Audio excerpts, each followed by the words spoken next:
Hello friends, আজকে আমরা আলোচনা করব ডিভাইন ফেমিনিনের ছোটবেলা। কেমন কাটে ডিভাইন ফেমিনিনের ছোটবেলা?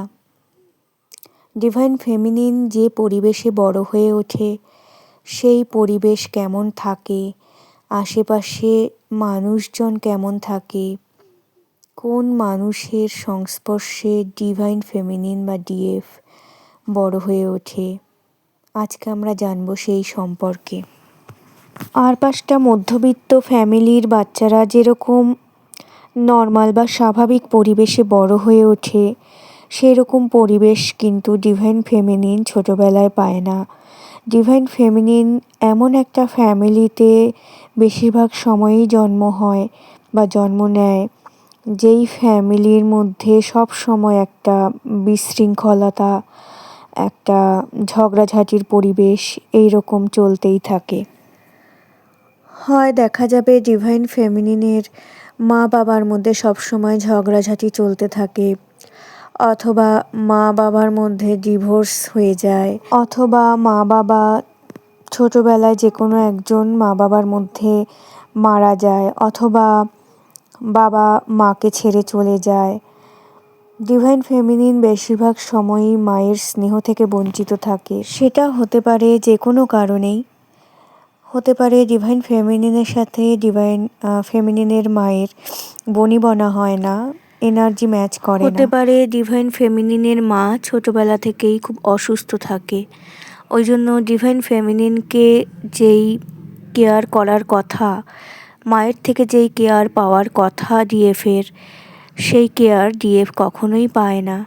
আর পাঁচটা বাচ্চা যেমন তাদের মায়ের ছায়ায় বড় হয়ে ওঠে, অথবা প্যাম্পার করে তাদের মায়েরা তাদের, সেই জিনিসগুলি ডিভাইন ফেমিনিন কিন্তু কখনোই তার ফ্যামিলি থেকে পায় না।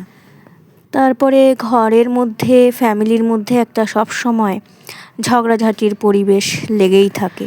ডিভাইন ফেমিনিনের ভাই বা বোন যারা থাকে তারাও কিন্তু কার্মিকই হয়। সবার থেকে সবসময় দুর্ব্যবহার, ভালোবাসা না পাওয়া, এগুলো যখন ডিভাইন ফেমিনিন ছোটোবেলা থেকেই পেতে থাকে, তখন ডিভাইন ফেমিনিনের হার্ট চক্র তখন থেকেই ব্লক হয়ে যায়।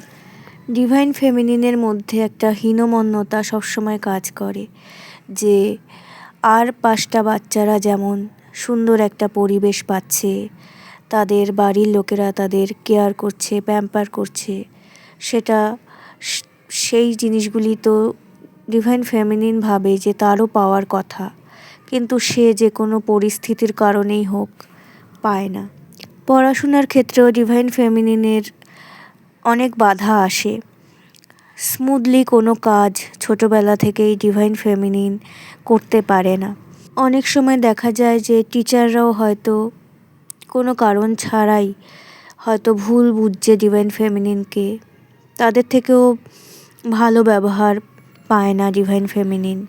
ডিভাইন ফেমিনিনের ছোটোবেলা থেকে বন্ধু সংখ্যা খুবই কম থাকে, হয়তো একটা বা দুটো বন্ধু থাকে ডিভাইন ফেমিনিনের স্কুলে বা কলেজে। ওই একজন বা দুইজন বন্ধুর সাথেই হয়তো ডিভাইন ফেমিনিনের এনার্জি ম্যাচ করে। ছোটোবেলা থেকেই ডিভাইন ফেমিনিন ভালোবাসার কাঙাল থাকে। ডিভাইন ফেমিনিন সবার থেকে দুর্ব্যবহার পেতে পেতে হার্টচক্র ব্লক হয়ে যায়।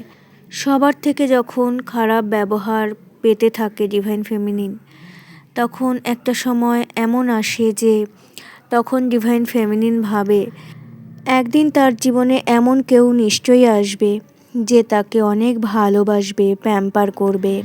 যেমনটা হয় রূপকথার গল্পে, রাজপুত্র আসে ঘোড়ায় চড়ে রাজকুমারীকে নিয়ে যেতে, সেরকম একটা কল্পনার জগৎ তৈরি করে ডিভাইন ফেমিনিন। ডিভাইন ফেমিনিনের আশেপাশে যেই সব মানুষগুলো থাকে তারা বেশিরভাগই অ্যাবিউজ করে ডিভাইন ফেমিনিনকে। ছোটোবেলা থেকেই ডিভাইন ফেমিনিনের নিচের চক্রগুলো ব্লক থাকে, সেই সময় থেকেই divine feminine fear, lust, codependency, lack of confidence এগুলো নিয়েই বড় হতে থাকে। ডিএফ অনেক কিছু চায় করতে, আর পাঁচটা বাচ্চারা যেমন করে।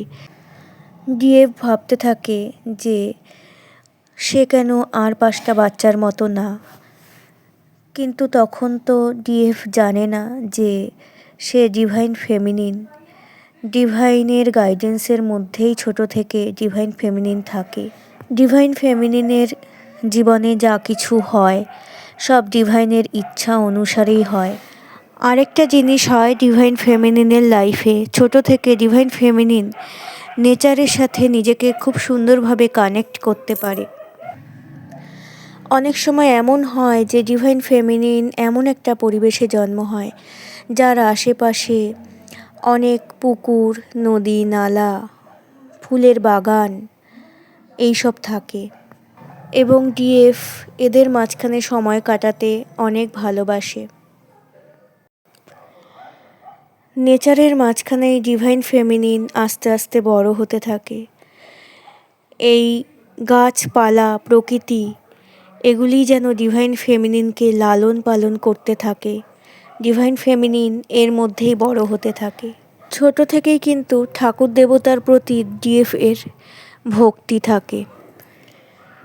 মা দুর্গার সাথে মা দুর্গার কোনো মূর্তি দেখলে ডিএফ কিন্তু একটা অদ্ভুত কানেকশন ফিল করতে থাকে। এইভাবেই ডিএফ ভালোবাসার কাঙাল হয়ে আস্তে আস্তে একদিন বড় হয়ে ওঠে। আজকে আপনাদের সাথে শেয়ার করলাম ডিভাইন ফেমিনিনের ছোটোবেলা কেমন কাটে।